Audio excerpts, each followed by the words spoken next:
Festival all weekend long, and hopefully it's not going to rain on us, but Don Slater will be here a little bit later to tell us if it will. We're going to be taking a look right now at a live picture. There it is from Chopper 10, hovering high above Harborfest. There are a lot of people here right now, but certainly not as many as there will be on Saturday or Sunday. Diana? We also have a live shot from Portside. There's another festival taking place on that side of the water. Ports is the annual Portsmouth Freeball Festival, and our Cynthia Sweet will have more on that a little bit later. We'll bring you up to date on the first day of Harborfest and what's planned for tonight. But first, Barbara Sierra has a preview of the rest of the day's news. Barbara? Thanks, Bob and Diana. Here's a preview of some of the stories we'll bring you later on in this broadcast. A murder suspect is arrested who may be responsible for as many as 3 killings. Residents in 3 tidewater cities are seeing red inside their drinking water, and a major development may be underway soon in the city of Portsmouth. But for right now, let's go back to Bob and Diana for our live coverage of Harborfest '84. Thank you very much, Barbara. Of course, the party began this afternoon, and it won't wrap up until sometime late Sunday night. Today is the beginning of what's expected to be the invasion of 1 million people to the Norfolk waterfront. Our photographer, Charlie Ballard, spent the afternoon in the crowd and noticed above everything else hats that move and hats that don't. He also managed to find the beef and what some people were doing to it. For the most part, though, today was just the first of 3 days of fun, we hope, in the sun. There were enough adults playing hooky this afternoon, so the kids could have some fun, too, or maybe not have some fun. There was even one little fellow who was having a pretty good time until he realized that Charlie was taking his picture. And even then, he really wasn't so sure if he was having all that fun. Of course, the Norfolk waterfront isn't the only one filled with activity tonight. There's also a Portside over in Portsmouth, and Cynthia Sweet is there live to tell us more about it. Cynthia? Thank you, Bob. You can see that line of people standing over there, and they're waiting to get on that launch service to take them over to Harborfest. But Portsmouth officials want you to know there's plenty happening right here at Portside all weekend long. In fact, it officially started about 30 minutes ago with a fashion show over here at the Portside stage. It was a bathing suit fashion show, and that brought out a crowd. But actually, the celebration started earlier today.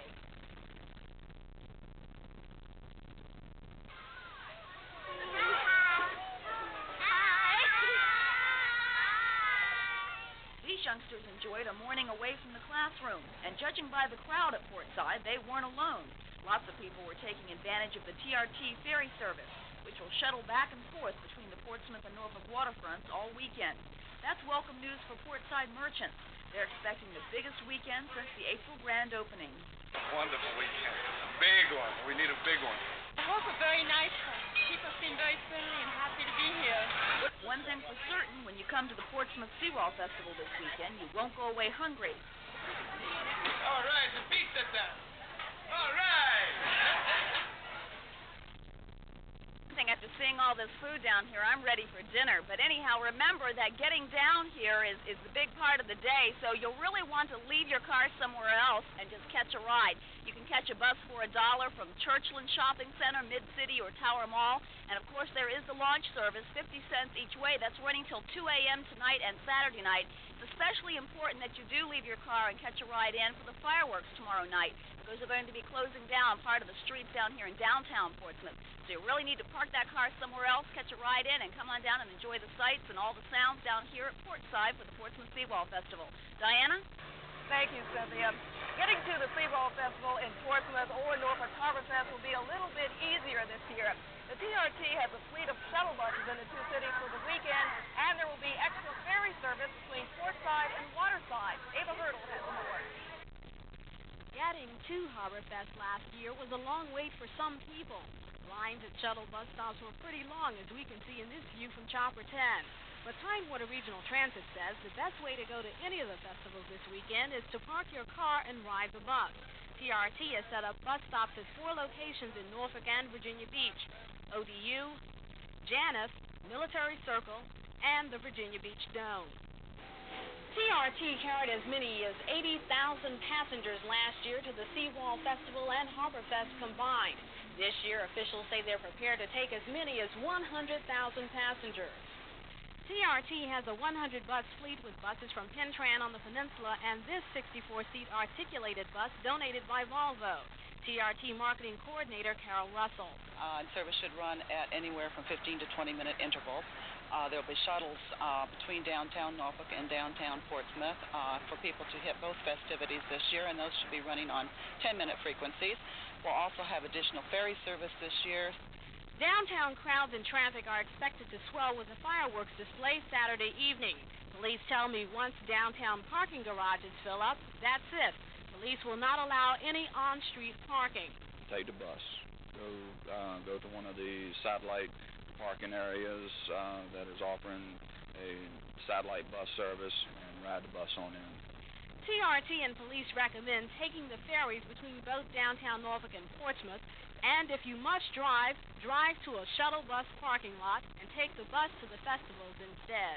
In Norfolk, Ava Hurdle, The Daily News. And here's an idea of what things look like live from Chopper 10. There's a water show going on right now on the Elizabeth River. And it's really a pretty sight to see, as you can see from Chopper 10. We also have some views from down here on ground level as well. There's one of them. We're waiting for the water skiers to come by again. They've already made one pass, and they're going to make quite a few more before the evening is over. Diana? The best supplied water is military might is on display at Harborfest this weekend. In fact, the military is being honored for its annual part in Harborfest. Kathy Mitchell reports that some of the activities were part of the schedule, but the most interesting one was a complete surprise. You can get a close-up look at a guided missile destroyer if you're willing to transit the Elizabeth River to do it. It's a pleasant boat ride in an aircraft carrier personnel boat. And if you were lucky enough to ride along with David Hart, you would have heard him tuning up his bosun's whistle.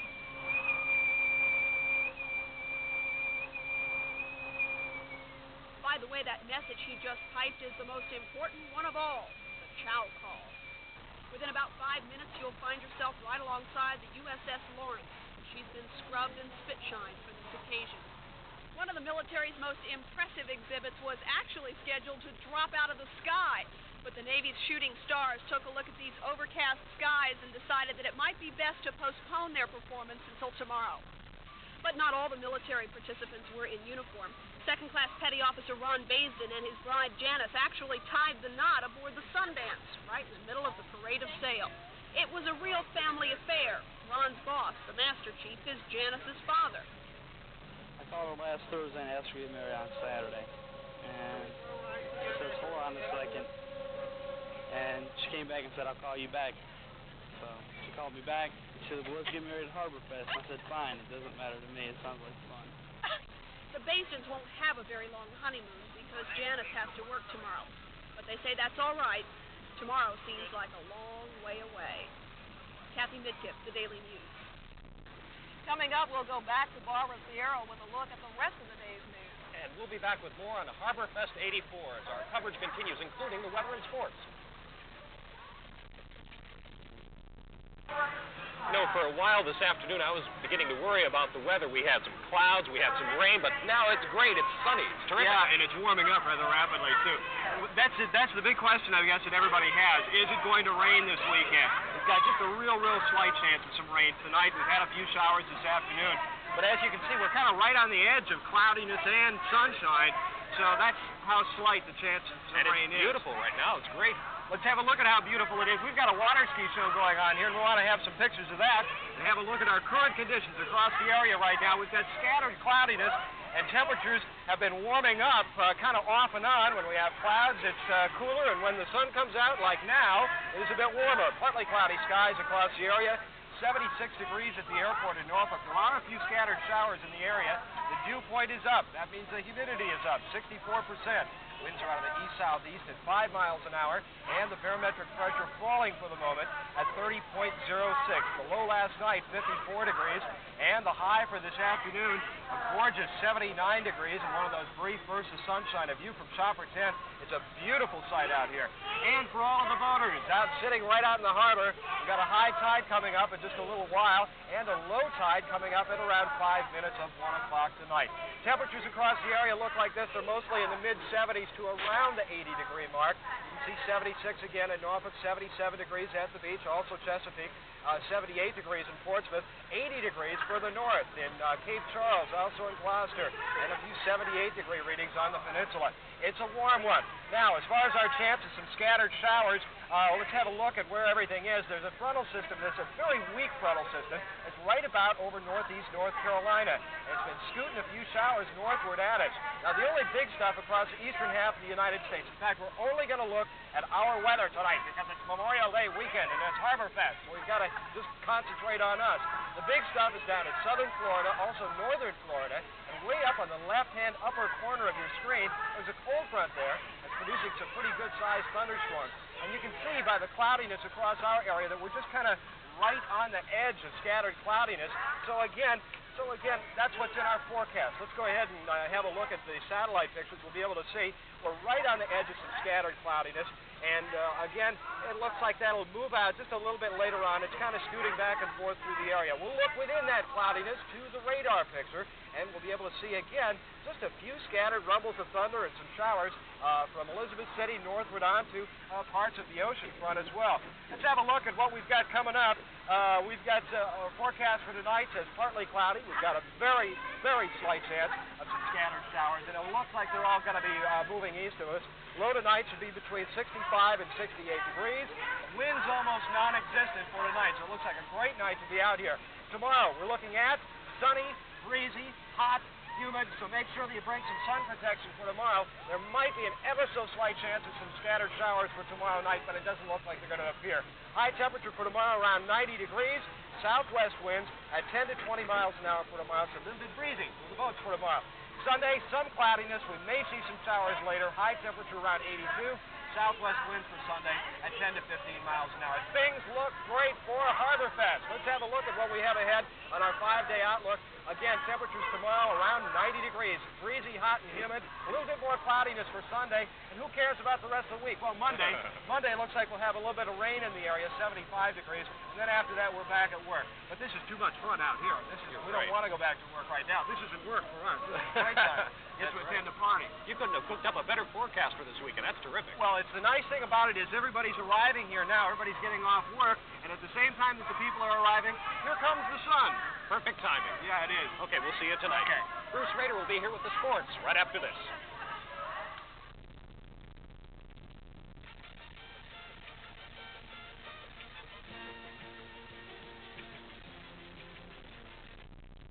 Well, it's not only Harborfest weekend here in Norfolk, it's also a big sports weekend. That's right. That's right, Diana. But we're even going to do the sports out here throughout the weekend. How about that? Fine with me. It's beautiful out here. That's right. And again, not only is this Harborfest weekend, but it's also Memorial Day weekend. And that means a lot of things going on in the world of sports. But since we're here at Waterside, first let's take a look at the Harborfest sporting events. A lot of things to do, and John Castleberry is going to tell us about them. The Harborfest Sports Weekend has actually been underway for more than 24 hours. The Chesapeake Bay Challenge sailboat race began last evening and concluded this morning at Fort Monroe. 125 vessels made the trek up the bay despite the lack of significant wind. Now, the most popular participant sports event is the 10,000-meter Pepsi Challenge Run. That is scheduled to take place tomorrow morning and is expected to attract 2,000 runners. On Sunday, things will get rolling bright and early as the cyclists will answer a 7:30 a.m. starting call for the Harborfest bike race. Later in the day, the sports focus will shift back to the water. Catamarans will race from 11 a.m. until 1:30 p.m. Canoes will get their turn from 11 until noon. Windsurfing competition will take place from noon until 1:30, and the workboats will get their chance from 2 until 4 p.m. And just to make sure no one gets left out, organizers have even scheduled a tug of war. So you can see the Harborfest Sports Weekend won't lack for variety, competition, or certainly entertainment. From Harborfest, this is John Castleberry for TV 10 Sports. Thank you, John. Memorial Day weekend is also Speed Week at both Indianapolis and Charlotte. And Charlotte, of course, the big World 600, the richest stop on the NASCAR Tour. Over $500,000 worth of prize money on the line. These are highlights of yesterday's pole qualifying, and the man on the pole Sunday will be Harry Gann and the Skull Bandit. Gann edged out Benny Parsons for the number 1 spot, and by winning the pole, Gann picked up a bonus $36,000.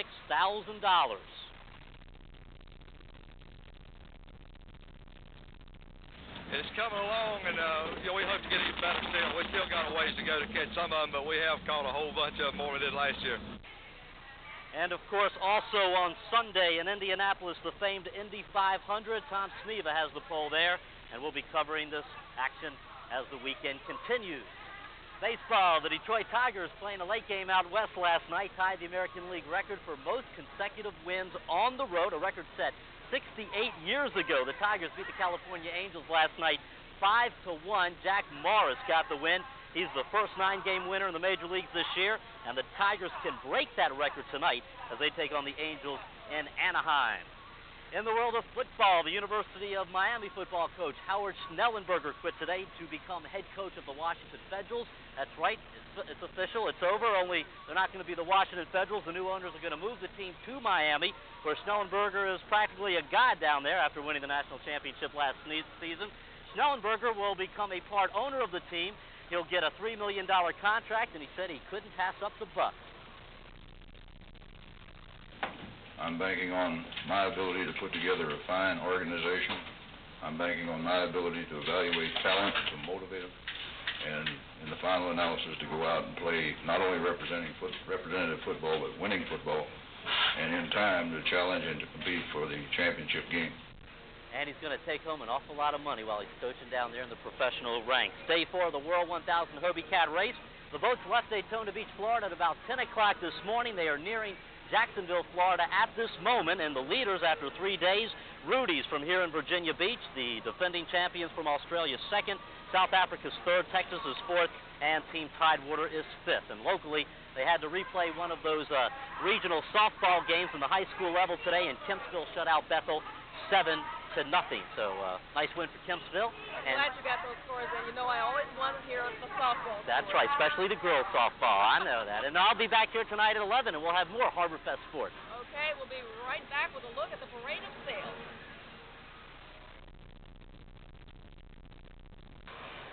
Well, they call it Harborfest, and since no harbor would be complete without ships, no Harborfest would be complete without the parade of sail. Our Terry Zahn wrote the schooner Lindo this morning and says no matter how many boats and ships show up, it's still a spectacular sight. The press release says it's a sight few people forget. That's true for the thousands that line the shores, and it's probably truer for those on the ships in the parade. Actually, this year's Parade of Sail isn't as big as it's been in past years. That's because many of the tall ships are on their way to Quebec City in Canada to celebrate that city's 450th anniversary. But still, in Norfolk, there's no other day quite like this one. Officially, 50 vessels were registered, but that number swelled enormously as pleasure boats of every size and shape joined the flotilla. The Wanfu, a Chinese junk, was back. So was the CSS Virginia, firing her cannon, undoubtedly looking for the Monitor. And by fortunate or unfortunate chance, so was the Lady Ellen. The Swedish ship was damaged at sea and put in for repairs. Harborfest sponsors asked if they wanted to be in the parade, and the crew said, sure. All the way your throat. All the way together. All the way your feet. And here aboard the 55-year-old Lindo, the crew guided the 3-masted schooner gently through the Norfolk Harbor, for safety's sake, aided by a motor. But being aboard a tall ship like the Lindo brings to mind a time long past at sea, something not lost on Captain Bill Cowan. Much more of a challenge to be able to run a vessel like this as opposed to any other yacht or a power vessel. She sails beautifully. She's a beautiful sailor. It's alive, it's open, it's full of wind, it's full of life, it demands a lot out of you. And as it brings it out of you, you find out just what's inside of you, and it's great. You can almost smell the canvas and taste the grog. It's a shame it only comes once a year. On board the Lindo, I'm Terry Zahn, the Daily News. That was a beautiful story. That's the Daily News for right now, but tonight at 11 o'clock, our coverage of Harborfest 1984 will continue. We'll be back here live at 11. Eric Reynolds will tell us about the Caribbean Festival. So please join us tonight at 11 o'clock. Good night.